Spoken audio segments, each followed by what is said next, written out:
Olá, tudo bom? Por acaso você conhece alguém que mesmo comendo pouquinho continua ganhando peso ou tendo dificuldade para perder o peso que queria, sente fraqueza, dor muscular, sensação de inchaço o tempo inteiro? Isso pode estar relacionado com o consumo de uma farinha que está presente em praticamente tudo: pão, bolo, biscoito, massa, molhos, sopa pronta. Em muitos produtos industrializados ela está embutida ali, às vezes a gente nem percebe que está consumindo farinha. E essa farinha também pode estar relacionada a problemas de saúde, como diabetes, inflamação, gordura no fígado, prisão de ventre e até mesmo deficiências nutricionais. Eu vou te falar qual é essa farinha, qual é o problema que ela vem tendo com o passar do tempo e como substituir de forma mais saudável. Fica até o final que você não vai querer perder. Antes de começar, eu quero te perguntar se você tem hábito de consumir algum tipo de farinha na sua alimentação do dia a dia e qual é a farinha que você mais consome. Escreve para mim aqui nos comentários qual é a sua cidade. Eu sei que tem diferença, né, de consumo de farinhas mais regionais em cidades diferentes, então escreve isso para mim, eu vou adorar ver o seu comentário. Lembra de deixar a curtida no vídeo, isso não é importante só para esse vídeo aqui não, isso mostra pro YouTube que você confia no meu conteúdo, que você gosta e apoia o meu canal, e isso é super importante para mim. Essa farinha, claro, né, gente, que é a farinha de trigo branca, refinada, é uma farinha muito diferente da farinha que a sua avó consumia, porque a gente fala assim, ai, não sei porque começou essa história agora de que não pode comer farinha, porque a minha avó comia farinha, minha avó comia pão, bolo, macarrão, e não tinha problema de peso, não tinha esses problemas. A questão é que a farinha foi mudando, né, gente? Com o passar do tempo, ela passou por cruzamentos genéticos, processos industriais que modificaram o produto que era consumido décadas atrás para o produto que a gente consome hoje em dia. Então ela começou a ser uma farinha muito mais pobre em fibra e muito mais rica em amido, que tem altíssimo índice glicêmico e que acaba impactando muito na nossa saúde de uma maneira geral. É basicamente como se essa farinha que a gente consome hoje em dia fosse absorvida, metabolizada pelo nosso organismo, quase como se fosse um açúcar puro. E cada vez que a gente consome uma quantidade dessa farinha, a gente tem um pico de glicose, seguido por um pico de insulina, que é o hormônio que faz com que essa glicose entre na célula. Então isso acaba sendo prejudicial para a gente, porque pode levar ao açúcar alto no sangue, pode levar ao aumento da gordura visceral, ao aumento do peso e perda de massa magra, que acaba que é a base da nossa vitalidade, da nossa, enfim, né, disposição do dia a dia. E a gente sabe que a partir dos 50, 60 anos, a gente tem uma maior tendência a perder massa muscular.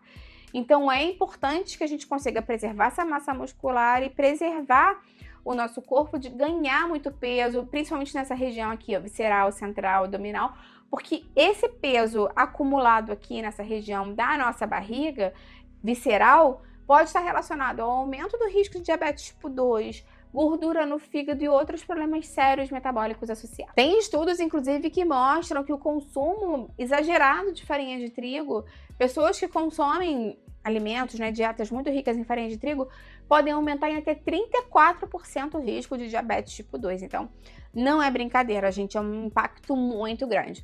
Além disso, a gente sabe que a farinha está muito relacionada com a inflamação silenciosa, né? A farinha aumenta marcadores inflamatórios, ela acaba que ela... Isso também, por aumentar a inflamação. Por que ela aumenta a inflamação? Porque, basicamente, como eu te falei, ela aumenta o pico de insulina. E o pico de insulina, de forma repetida no nosso organismo, pode ter um papel inflamatório.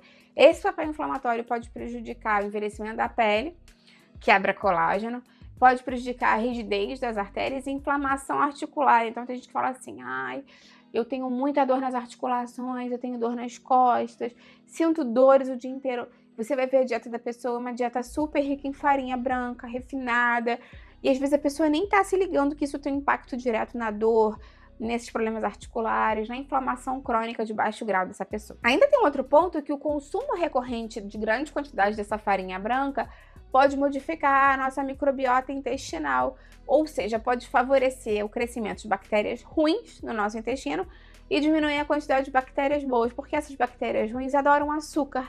E como essa farinha branca vira açúcar, vira glicose muito rapidamente, é quase como se você estivesse comendo açúcar branco mesmo ao longo do seu dia, sem prestar atenção nesse papel, né? Como essas coisas estão interligadas. Tem ainda um outro ponto importante, que como essa farinha se transforma rapidamente em glicose e é absorvida muito rapidamente, aí o corpo joga muita insulina e acumula isso nessa região aqui visceral, central, abdominal, tem muitos casos de pessoas que estão tendo um grande acúmulo de gordura no fígado ou na área ao redor do fígado, levando a esteatose hepática, às vezes a fibrose, casos de pessoas que nunca beberam e podem ter um processo inicial até de cirrose hepática por conta de má alimentação, sedentarismo e picos de insulina, muitas vezes relacionados ao consumo exagerado de farinha de trigo. Então, claro que esse é um quadro mais avançado, mas tem que falar, porque isso cada vez mais vem acontecendo. A gente cada vez mais vem vendo pessoas que têm problemas de gordura no fígado e problemas metabólicos hepáticos relacionados à alimentação,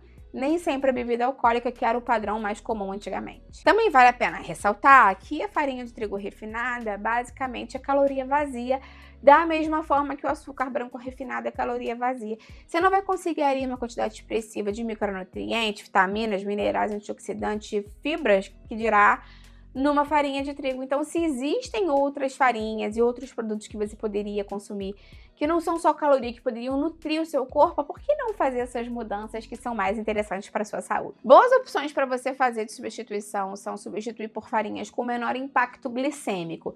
Se você ainda continuar pensando em farinhas com um grande teor de carboidratos, moderado, pode ser a farinha de grão de bico, pode ser a farinha de aveia, que são farinhas que têm carboidrato sim, mas também tem proteína, também tem fibra, que ajudam a melhorar essa questão da velocidade de absorção da farinha no seu organismo.